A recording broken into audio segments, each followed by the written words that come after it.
ثابت کر کے بتاؤں گا دنیا کو میڈیکل سائنس کس نے دیا ہے، جاؤ تاریخ اٹھا کر کے دکھاؤ۔ اور الجبرا آج جو پڑھاتے ہو کس کا ہے یہ ایجاد کیا ہوا؟ جابر بن حیان کا الجبرا ہے۔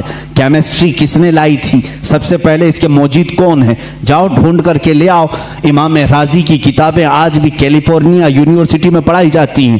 بچوں کے امراض کے متعلق سب سے پہلے لکھی جانے والی کتاب ایک عالم دین کی تھی، امام رازی کی تھی۔ بو علی سینا کے لکھی ہوئے علم طب کی کتابیں آج بھی موجود ہیں۔ یہ وہ غلامان رسول ہیں جو رسول کریم صلی اللہ تعالی علیہ وسلم کے دین سے وابستہ تھے، اور دنیا میں انہوں نے سائنس کا، میڈیکل کا، حساب کا لوہا منوا کر کے رکھا ہے۔ یہ اور بات ہے کہ ہم قسم پرسی کے عالم میں ہیں آج کے زمانے میں، مولوی حضرات سب چھوڑ کر مصلی پر آ گئے ہیں، اس کی وجہ سے تمہیں شک ہو رہا ہے۔ انشاءاللہ امید رکھو، امید رکھو، اللہ رب العزت پھر سے کوئی ایسا مجدد پیدا کرے گا جو تمہیں بتائے گا کہ علم دین ہو یا جس کو تم علم دنیا کہتے ہو، یہ در حقیقت محبت رسول اور میرے آقا صلی اللہ تعالی علیہ وسلم کے غلاموں کو صدقے میں دیا جاتا ہے۔ یہ اعلیٰ حضرت خود فرماتے ہیں، شروع میں مجھے منطق کی کتابوں سے شغف تھا۔ شرح چغمینی ایک بڑی مشہور کتاب اس زمانے کی، ہم تو پڑھے نہیں میاں،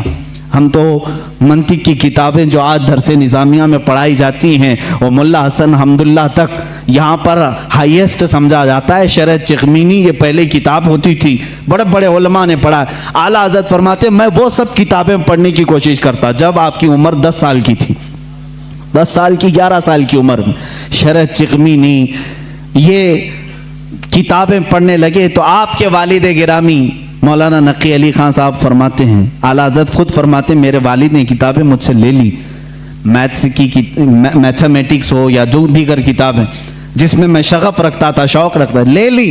کہا بیٹا احمد رضا اپنی طاقت، اپنی انرجی علم دین رسول یعنی قرآن کی تفسیر اور حدیث رسول میں خرچ کرو، اللہ تعالیٰ ان کے صدقے میں دنیا کے سارے علوم ویسے ہی عطا کر دے گا۔ اعلیٰ حضرت فرماتے ہیں اس کے بعد پھر میں نے دوسری کتابیں دیکھی نہیں، اور نہ دیکھنے کے بعد علم کا یہ معاملہ ہے۔ اللہ اکبر۔ مولانا سید سلیمان اشرف بھاگلپوری رحمۃ اللہ تعالیٰ علیہ اعلیٰ حضرت رضی اللہ تعالیٰ عنہ کے شاگرد بھی ہیں، مسلم یونیورسٹی علی گڑھ میں دینیات کے پروفیسر بھی تھے، وہ خود اس بات کو بیان کرتے ہیں۔ ان کے ہاں ایک سر ضیاء الدین صاحب تھے، وہ بڑے میتھس کے ماہر تھے، وہ باتوں میں ہر چیز میں حساب کتاب کی باتیں کرتے ہیں۔ حساب سے آج ویسی بھی جی چراتے ہیں سارے لوگ، اکثر کے بیک جو پیپر جاتے ہوں گے وہ میتھس کے ہی ہوتے ہیں۔ ہاں جن کو بہت زیادہ کالج اور یونیورسٹی پر فخر ہے ان کے میتھس کو بھی میں دیکھنا چاہوں گا۔ آؤ جو دین رسول پر حملہ کرتے ہیں یا علماء امت کو تانا دیتے ہیں کہ مولوی کا کتنا بساط مصلی سے گھر تک اتنا ہی ہوتا ہے، یہی شاید اس وقت بھی خیال رہا ہو۔ سر ضیاء الدین ایک بڑے ماہر میتھس کے جاننے والے تھے، انہوں نے مولانا سید سلیمان اشرف صاحب سے کچھ باتوں میں ان معاملات کو پوچھا کہ کچھ حساب ایسے ہیں، کچھ میتھس ایسے ہیں جو مجھے سمجھنا ہے، اور یہاں اس وقت ان تمام چیزوں کو جاننے والا کوئی نہیں ہے۔ مولانا سید سلیمان اشرف صاحب نے کہا کہ ایک کام کیجئے، ہمارے استاد ہیں مولانا احمد رضا خان صاحب، بریلی شریف میں رہتے ہیں، آپ ان کے پاس جا کر ڈسکس کر لیں، گفتگو کر لیں، شاید یہ فنڈا حل ہو جائے آپ کا۔ وہ مسکرا کر کے کہے مولانا یہ مولوی لوگوں کا کام نہیں ہے، میں اس کو جرمن اور آکسفورڈ کے بڑے بڑے یونیورسٹیوں سے رابطہ کر چکا ہوں، وہاں سے اب تک جواب نہیں آیا، جرمنی سے، لندن سے۔